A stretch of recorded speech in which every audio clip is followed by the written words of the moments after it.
Y al ejemplo asegurado, claro, no, tiene que empezar a hacer algo de ejercicio. Sí, sí, pues si no, caminar.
La otra vez te lo explicaba.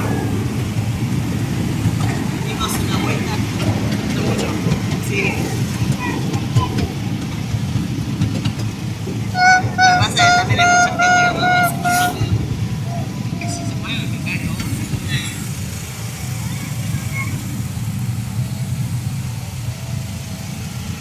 A ver si querés podemos cambiar. Llama a la estación norte. Bien.